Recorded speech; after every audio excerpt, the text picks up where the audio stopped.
राधे राधे, जय श्री कृष्णा।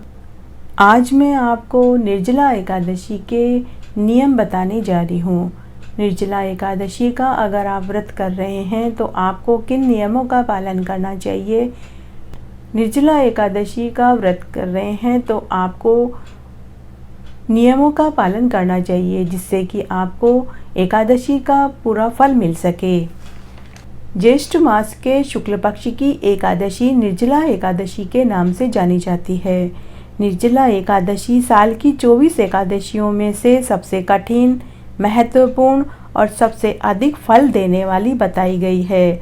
अगर कोई मनुष्य पूरे साल 24 एकादशी का व्रत नहीं कर सकते हैं या नहीं कर पाते हैं तो उन्हें निर्जला एकादशी का व्रत जरूर करना चाहिए, क्योंकि कहते हैं कि निर्जला एकादशी का व्रत करने से ही साल की 24 एकादशियों का फल मिल जाता है।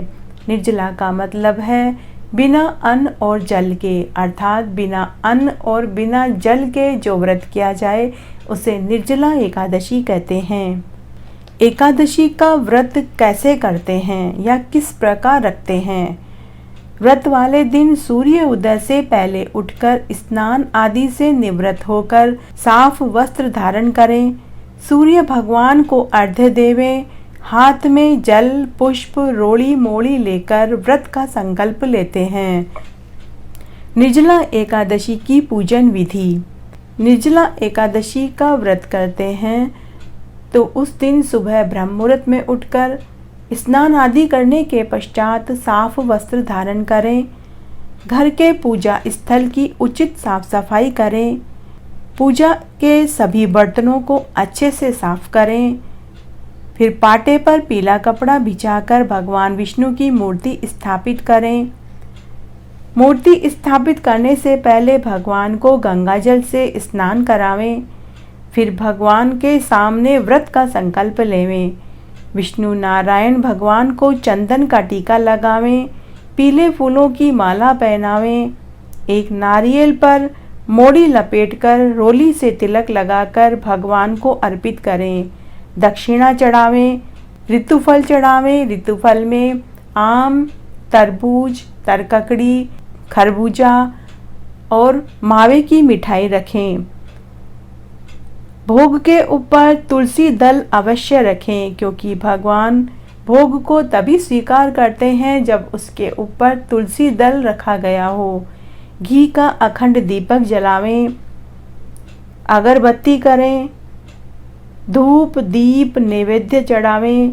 विष्णु भगवान के मंत्रों का जाप करें। भगवान विष्णु की प्रसन्नता के लिए और विष्णु भगवान की प्रीति प्राप्त करने के लिए विष्णु भगवान के मंत्रों का जाप करें।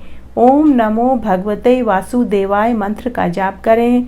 हो सके तो 108 बार इस मंत्र का जाप करें। एकादशी की कथा सुने और विष्णु भगवान की आरती करें। एकादशी के दिन विष्णु भगवान की आरती 2 बार करें, एक बार सुबह और एक बार संध्या के समय जरूर करें। निर्जला एकादशी में पानी भी नहीं पीते हैं।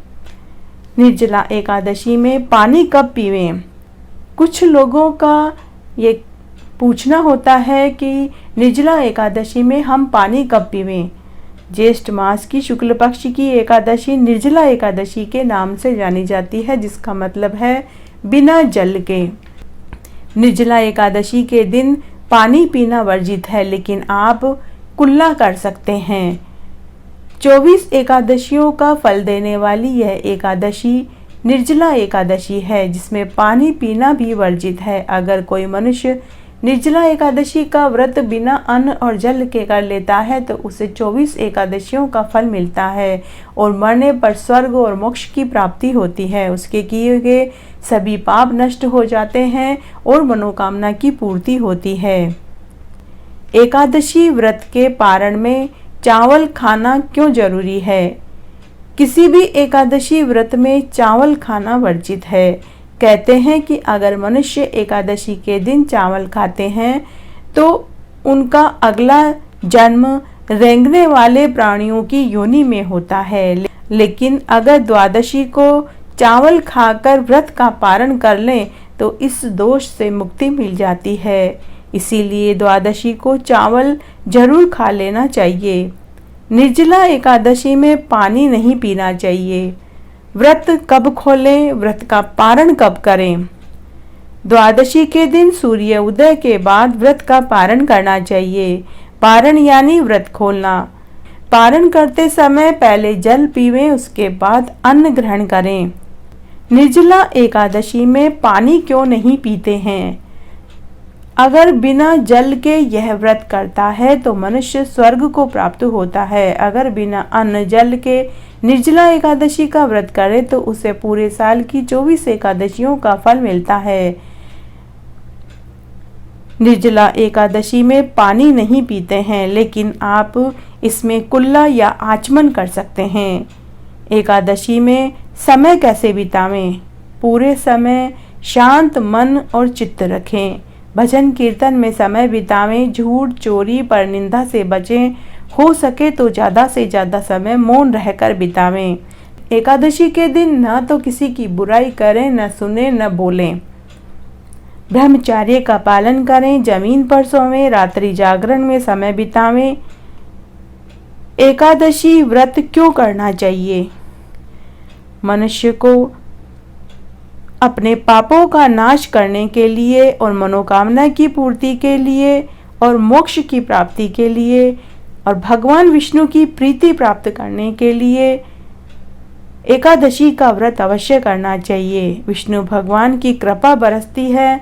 घर में धन धान्य की वृद्धि होती है। माता लक्ष्मी की कृपा बनी रहती है जो मनुष्य एकादशी का व्रत करते हैं। एकादशी का व्रत करने से मरने पर यम मार्ग के दुख नहीं देखने पड़ते और यमराज के दर्शन नहीं होते। जो मनुष्य एकादशी का व्रत करते हैं उनके मरने पर उन्हें लेने के लिए यम के दूत नहीं बल्कि विष्णु के दूत उन्हें लेने आते हैं और उन्हें फूलों के रथ पर बैठाकर विष्णु लोक ले जाते हैं और उन्हें यम के दुख नहीं देखने पड़ते। निर्जला एकादशी का व्रत करते समय क्या दशमी तिथि से इसका पालन करना जरूरी होता है? कोई सी भी एकादशी हो, दशमी तिथि से ही एकादशी का पालन करना चाहिए। दशमी तिथि के दिन एक समय भोजन करना चाहिए। दशमी तिथि को शाम को भोजन नहीं करना चाहिए। जो मनुष्य एकादशी का व्रत कर रहे हैं उन्हें दशमी तिथि से ही इन नियमों का ध्यान रखना चाहिए। ब्रह्मचर्य का पालन करना चाहिए। दशमी तिथि से ही लहसुन, कांदा, मसूर की दाल, मांसाहारी भोजन नहीं करना चाहिए। चावल नहीं खाने चाहिए। तभी एकादशी के व्रत का पूरा फल मिलता है जो दशमी तिथि से ही एकादशी के नियमों का पालन कर लेते हैं। दूसरे दिन ब्राह्मणों को जोड़ा जोड़ी से जिमावें, दक्षिणा देकर पांव छूकर आशीर्वाद लेवें और मंदिरों में सीधा अवश्य भिजवाएं। गाय को चारा डालें, उसके बाद खुद भोजन करके व्रत का पारण करें। तो ये कुछ नियम बताए हैं। तो इस तरह आज मैंने आपको निर्जला एकादशी के कुछ नियम बताए। इनका अगर आप पूरी श्रद्धा से पालन करेंगे तो आपको निर्जला एकादशी के व्रत का पूरा फल मिलेगा और भगवान विष्णु की प्रीति प्राप्त होगी। घर में धन धान्य के भंडार भरेंगे और माता लक्ष्मी की उस घर के ऊपर हमेशा कृपा बनी रहेगी। धन्यवाद।